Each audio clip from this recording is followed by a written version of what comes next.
जय हिंद दोस्तों, स्वागत आप सभी का आरबी सर यूट्यूब चैनल पर। मैं आज आपको एक बहुत बढ़िया गाइडलाइन यहाँ पर देने वाला हूँ। बहुत सारे बच्चों का सिलेक्शन रुक जाता है, वर्दी से चूक जाते हैं, ये गलतियां यहाँ पर कर देते हैं। तैयारी के दौरान अगर ये गलतियां कर देते हैं बच्चे जनरली और वर्दी से चूक जाते हैं, इस वीडियो को एंड तक देखना। और चैनल सब्सक्राइब नहीं कर रखा है तो सब्सक्राइब कर लो। ऐसी आपको इन्फॉर्मेशन मैं यहाँ पर आपको देते रहूंगा वीडियोज के थ्रू, बहुत शानदार तरीके से आपको ये यहां पर बताने वाला हूं। जैसा कि आपको दिख रहा होगा, भीड़ से हटकर अलग रास्ता चुनो, यानी कि आपकी जो मेहनत आप कर रहे हैं वो काम में आनी चाहिए। जब आपका फाइनल सिलेक्शन होता है, जब ये वर्दी में आप तब्दील करते हो अपनी तैयारी को, तब असली मायने है आपकी तैयारी के, अदरवाइज कोई मायने नहीं रहता। अगर आप कहीं भी चूक गए तो फिर से रिफॉर्म, फिर से फॉर्म स्टार्ट करो, वैकेंसी का इंतजार करो, फॉर्म स्टार्ट करो, वहां से दोबारा प्रक्रिया स्टार्ट होती है अगर आप कहीं किसी भी चरण में रुक जाते हैं तो देखिए दोस्तों, जनरली जो बच्चों से गलती होती है, वो पहली गलती, रिटन जो आपका ऑब्जेक्टिव टेस्ट होता है उसके दौरान जो 1 घंटे का पेपर होता है, उसमें जो आप गलतियां करते हैं, सबसे पहले सेक्शनल कट ऑफ के लिए आपको तैयारी से लेकर के पेपर देने तक ये ध्यान रखना है कि सेक्शनल कट ऑफ में आप कहीं आउट ना हो जाए। तो वो आप मेन एग्जाम वाले टाइम में भी ध्यान रखना होता है कि मुझे वो क्वेश्चंस तो कम से कम कवर करके चलने हैं कि मेरा सेक्शनल कट ऑफ ना अटक जाए किसी में। और फिर फाइनल मेरिट, दो चीजें यहां पर इंपॉर्टेंट होती है। तो तैयारी के दौरान आपको ध्यान देना है कि तीनों सब्जेक्ट, जैसे आपके एक्स ग्रुप की बात करें तो तीनों सब्जेक्ट जो आपके हैं, फिजिक्स, मैथ एंड इंग्लिश, अब आपको यह ध्यान देना है बेटा कि आपको सेक्शनल कट ऑफ, तो सेक्शनल कट ऑफ पिछली बार जो गई थी वो आपकी फिजिक्स की 7 नंबर, मैथ्स की 7 नंबर, इंग्लिश की 8 नंबर गई। तो आपको 2-2 नंबर यहां पर प्लस करके चलना है कि मिनिमम इतने मार्क्स तो आपके सेक्शनल आने ही चाहिए, यानी आपके 9 और यहां पर 10 मार्क्स, ये तो मिनिमम क्राइटेरिया है। और मैं तो ये कहता हूं कि इसको 10-10 ही कर लो, इसको +1 और करो इसको, है ना। इतना तो आपको लेके चलना ही है, 10-10-10 लेके आपको चलना है। तो सेक्शनल में कोई कमी नहीं होनी चाहिए। इसके लिए आपको तीनों सब्जेक्ट्स को इक्वल वेटेज देना है तैयारी के दौरान, कि मुझे इक्वल वेटेज देकर के तैयारी करनी है। ये सबसे पहला मेन चीज, मेन मुद्दे की बात यह है, क्योंकि बहुत सारे बच्चों का मैं आपको रिजल्ट्स दिखा सकता हूं और आप भी अपने एक्सपीरियंस आपका खुद का भी होगा कि बहुत सारे बच्चे फाइनल आपके मार्क्स आ जाते हैं 38 70 में से, और 38 पे पता है अच्छे से सिलेक्शन हो जाता है, लेकिन फिजिक्स में 0.25 से रह गया, है ना। तो वो सिलेक्शन आपका कोई काम का नहीं है। तो मेन चीज इस पे फोकस करके चलेंगे अभी से। और एक फाइनल मेरिट ये थोड़ा सा आपको पता है इस लेवल पे आपका स्कोर होना चाहिए। जैसे अभी जो पिछला इंटेक था उसमें आपकी जो कट ऑफ ये गई थी 70 में से स्टार्टिंग की, लेकिन जो फाइनल कट ऑफ है वो जैसे मुझे लग रहा है कि लगभग नियर अबाउट 34-35 नंबर तो बच्चे के आने ही चाहिए थे। ये यहां पर केवल और केवल आप फेज 2 के लिए एलिजिबल हो रहे हैं, लेकिन बाद में आपकी कट ऑफ बढ़ जाती है। तो लगभग मैं ये मान के चल रहा हूं आपके 34 के समथिंग मार्क्स से 34 के समथिंग मार्क्स होते तो बात रहती। अगर किसी बच्चे के 27 नंबर है, 28 नंबर है, उसने फेज 2 की तैयारी भी करी है लेकिन बेमन से, क्योंकि उसको थोड़ा डर रहता है कि मैं आगे अटक जाऊंगा, और अटक भी जाते हैं। तो वो वैकेंसीज पे डिपेंड करता है, ये ऊपर नीचे प्लस माइनस चलती रहती है। लेकिन मैं कहता हूं आप पहले से ही ये स्कोर लेके चलो, आपको कोई टेंशन नहीं रहे। तो आपको सेक्शनल कट ऑफ 10-10-10 30 नंबर तो वहां से, एंड आपको फाइनल किसी एक सब्जेक्ट में इस तरीके से, जिसमें आपकी कमांड है मीटर, इस तरीके से खींच दो। जैसे मैथ्स में आप 25 में से 20 नंबर ठोक दो, 20 में से 25 नंबर ले आओ। या फिर मान लो किसी का मैथ्स कमजोर है, इंग्लिश अच्छा है, तो 20 में से 17-18 नंबर वहां से ले आओ। इस तरीके से किसी स्ट्रेंथ पे आपको ध्यान देना है। फाइनली आपको इस स्कोर के लिए तैयारी करनी है, आपको इस 22 नंबर के लिए तैयारी नहीं करनी है, नहीं तो आप फाइनल में बाद में जाके रह जाओगे।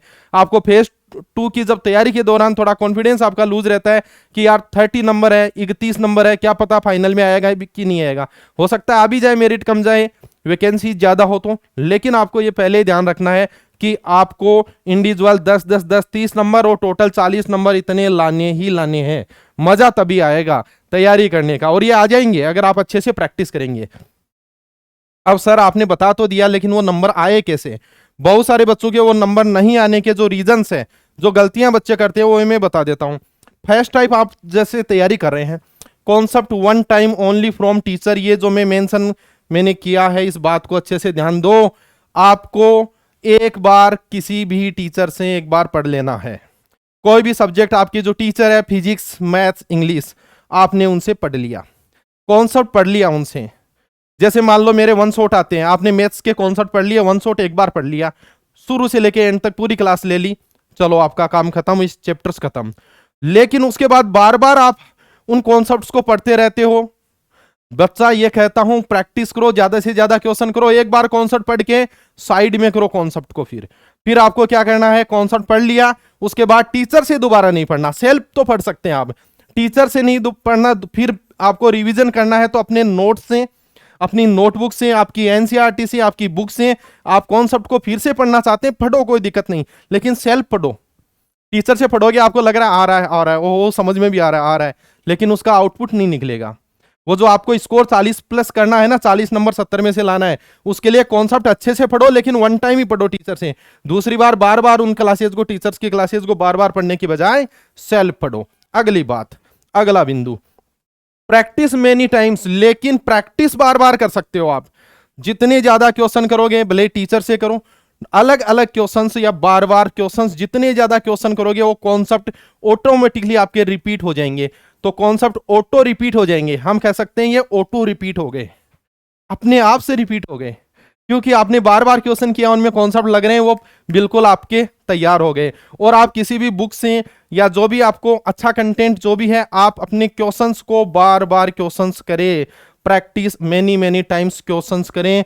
नंबर ऑफ क्वेश्चन ऐसे सोच के चले कि मैं एक सब्जेक्ट में लगभग 2-2 हज़ार क्वेश्चन तो करके ही जाऊंगा, 2000 मैथ्स, 2000 फिजिक्स और 2000 इंग्लिश, 6000% आपका भंडारण आपके अंदर है। तो कॉन्सेप्ट क्या अलग रह गया, एक बार पढ़ने के बाद आपके प्रैक्टिस में उनका रिवीजन अच्छे से हो जाता है। सवाल ज्यादा निकालो भाई साहब, ज्यादा से ज्यादा मॉक टेस्ट, ज्यादा से ज्यादा क्वेश्चन, ज्यादा से ज्यादा practice practice practice practice. Exam oriented study आपको करनी है, एग्जाम ओरिएंटेड। बहुत सारे बच्चे फालतू की चीजों में, बस फालतू की चीजों में घूमते रहते हैं, इर्द गिर्द उनके चारों तरफ भागते रहते हैं, जहां से सवाल आते हैं वो कंटेंट नहीं पढ़ते। तो एग्जाम ओरिएंटेड आपको कंटेंट पढ़ना, ये ध्यान रखना है। आपका कंटेंट एनसीईआरटी बेस्ड आपका सिलेबस आता है और उस पर फोकस्ड होना चाहिए आपका कंटेंट। ऐसा नहीं आप बेतुका कंटेंट, समुद्र है, महासागर है, सिलेबस के जो क्वेश्चंस होते हैं आपको पता है, जो लेवल है वो कहीं भी आपको वो होना चाहिए कि एग्जिस्ट करे। आपका एग्जाम में जो आ रहा है, आपके सिलेबस में जो मेंशन है, एनसीईआरटी बेस्ड सिलेबस आपका है, उसी पे फोकस करना है। फालतू की चीजें आपको नहीं पढ़नी है, क्योंकि लिमिटेड टाइम में आपको सिलेक्शन लेना है। ये भी बच्चे गलती करते हैं एग्जाम ओरिएंटेड स्टडी न करके। सबसे ज्यादा आपको पीवाईक्यूज सोल्व करने air force, navy, ICG, memory based आपको टीचर्स के थ्रू मिल जाते हैं। उसके अलावा एनसीईआरटी फोकस्ड, ठीक है। अगली बात, यह सबसे महत्वपूर्ण बिंदु है, no think about short period job and other negative points. तैयारी करते हैं, करते करते 2 महीने हो गए, फिर दोस्तों से बातचीत करी या फिर और किसी वीडियो को देख लिया, कुछ भी देख लिया, ये अग्निवीर है, ये तो 4 साल की जॉब है, ऐसे नेगेटिव थॉट नहीं लाने हैं। मैं कह रहा हूं वर्दी की आप तैयारी कर रहे हो, आपके ठप्पा लग रहा है गवर्नमेंट जॉब का, आप भारतीय सेना में जा रहे हैं, ये एक प्राउडफुल मूवमेंट होता है, कोई दिक्कत नहीं है, आप सिक्योर है, कोई दिक्कत नहीं है। फिर भी आपको डाउट लगता है तो आप अगर जब तैयारी में कूद ही गए हैं तो आप रेगुलर बेसिस पे अपनी तैयारी करें, इन चीजों पे बिल्कुल ना जाएं।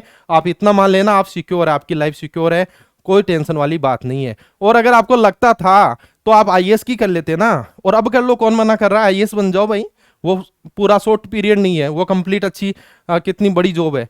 तो जब आपको लगता है, आपको पता है यार कि मुझे एक बार रोजगार चाहिए, सबसे बड़ी बात यह है कि मुझे एक बार रोजगार चाहिए और वो भी एक रेस्पेक्टेड जॉब चाहिए, तो आप सेना में जाओ आराम से, बेझिझक, कोई चिंता वाली बात नहीं है। इसके बारे में दोबारा मत सोचना, बस फोड़ो तुम, एक बार जॉब लो, एक बार सबसे पहला काम है जॉब लेना। तो इसके लिए नेगेटिव बिल्कुल नहीं सोचना, ये सोचना यार 5-6 महीने की तैयारी में और कोई सरकारी नौकरी नहीं लगती, ये लग जाती है बस, ठीक है। तो आपको ये ध्यान रखना है। अगली गलती फेज 2, भाई साहब फेज 2 बहुत आसान होता है, ये और बता दूं मैं आपको। कुछ बच्चे सोचते हैं यार मैं इंटरव्यू लायक नहीं हूं, मुझे इतनी नॉलेज नहीं है, इतनी इंग्लिश नहीं आती, इतनी स्किल्स नहीं।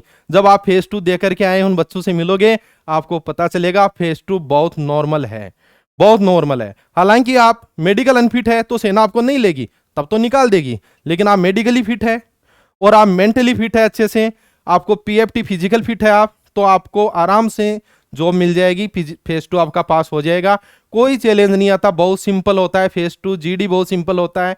मैं तो कहता हूँ मोटा मोटी एक मेन तौर पे एक बात बोलता हूँ, फेज 2 आपका ऑनेस्टी का टेस्ट है। जीडी आपका ऑनेस्टी, ईमानदारी एंड आप कम्युनिकेट कैसे करते हैं उन चीज़ों का टेस्ट है। नॉर्मल चीज़ है बिल्कुल, आपको ले लेंगे बाहर नहीं निकालेंगे जीडी में, ये बता देता हूँ। रिटर्न निकाल लोगे। बहुत सारे बच्चे यहाँ कमेंट भी डालेंगे जिनको डर लगता था पहले, लेकिन जाने के बाद एक बार फिर बस एक ही चिंता है कि साहब बहुत अच्छा जीडी में और कोई तकलीफ हमें नहीं हुई, बहुत इजी चीज़ें हैं, हो जाती है आराम से। दिक्कत इतनी है कि सर कट ऑफ 22 गई थी, मेरे नंबर 28 ही है, 29 ही है। डर ये लग रहा है कि फाइनल कट ऑफ में न रह जाऊं, तो इसलिए पहले रिटर्न में बढ़िया स्कोर बना लो, वो गलती मत कर देना।